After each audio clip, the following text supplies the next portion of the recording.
লন্ডনের একটি শোক সভায় নির্বিচারে গুলিতে নিরীহ নারী নিহতের ঘটনায় দুই যুবকের যাবজ্জীবন দেওয়া হয়েছে।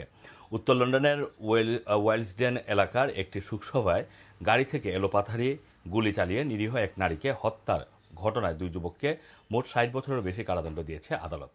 নিহত মেশেল স্যাডিও ছিলেন দুই সন্তানের মা। ২০২৪ সালের ১৪ই ডিসেম্বর ওয়েলসডেনের রিভার অফ লাইফ চার্চ গির্জার বাইরে আয়োজিত একটি শোকসভাতে তাকে গুলি করে হত্যা করা হয়। ঘটনায় পেরি এলেন থমাস, যার বয়স হচ্ছে ২৭, এবং আমির সালিম, যার বয়স হচ্ছে ২০, এদেরকে হত্যাকাণ্ড এবং আরও দুজনকে হত্যা চেষ্টার দায়ে দোষী সাব্যস্ত করা হয়।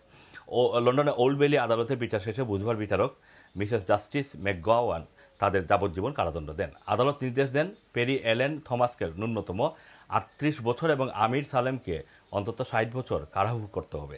রায় ঘোষণার সময় বিচারক বলেন, একটি আনন্দময় পারিবারিক আয়োজন মুহূর্তেই। দীর্ঘ অভিজ্ঞতা সম্পন্ন হজ উমরা গাইড মাওলানা গোলাম কিবরিয়ার তত্ত্বাবধানে মাত্র ৬,০০০ পাউন্ডে নন শিফটিং হজ প্যাকেজ। এই প্যাকেজে থাকছে air ticket, visa, hotel, full board, transport এবং মক্কা মদিনার দর্শনীয় স্থানসমূহের জিয়ারত। ভয়াবহ ট্র্যাজেডিতে পরিণত হয়। সেখানে ছোট ছোট শিশুরাও উপস্থিত ছিল। তিনি বলেন, এটি শিশুদের লক্ষ্য করে চালানো হামলা ছিল না, কিন্তু হামলাকারীরা কে মারা যাবে সেটা নিয়ে কোনো পরোয়া করেনি। আদালতে পাঠ করা ভিকটিম ইম্প্যাক্ট স্টেটমেন্টে নিহতের স্বামী জিন মেরি স্যাডিও জানান, তিনি হত্যাকারীদের ক্ষমা করে দিয়েছেন।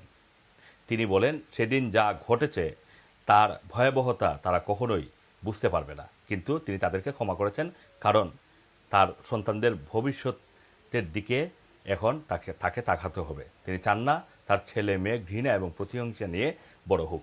আসামিদের উদ্দেশ্যে তিনি বলেন, আজ তোমরা অপরাধী হিসাবে দাঁড়িয়ে আছো, কিন্তু সবচেয়ে গুরুত্বপূর্ণ বিষয় হলো তোমরা ক্ষমাপ্রাপ্ত।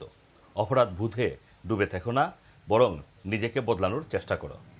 এর আগে আদালতে শুনানিতে বলা হয়, নিহত মিশেল সাদিও প্রায় ১০০ জন শোকাহত মানুষের সঙ্গে ৮০ বছর বয়সী ডেনি বেট্রঙ্গের স্মরণসভায় অংশ নিয়েছিলেন।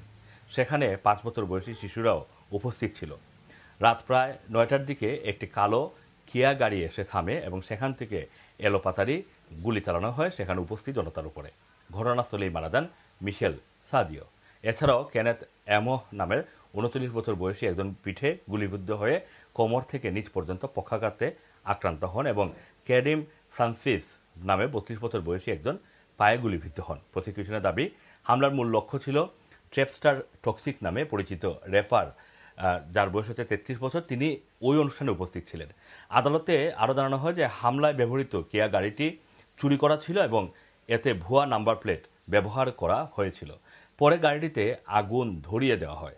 আমির সালেম সেই আগুন লাগানোর জন্য ব্যবহৃত পেট্রোলের কিছু অংশ কিনেছিল বলেও আদালতে উঠে আসে। প্রসিকিউশন জানায়, হামলার পর গাড়িতে থাকা দুই ব্যক্তি দেশ ছেড়ে পালিয়ে যায়।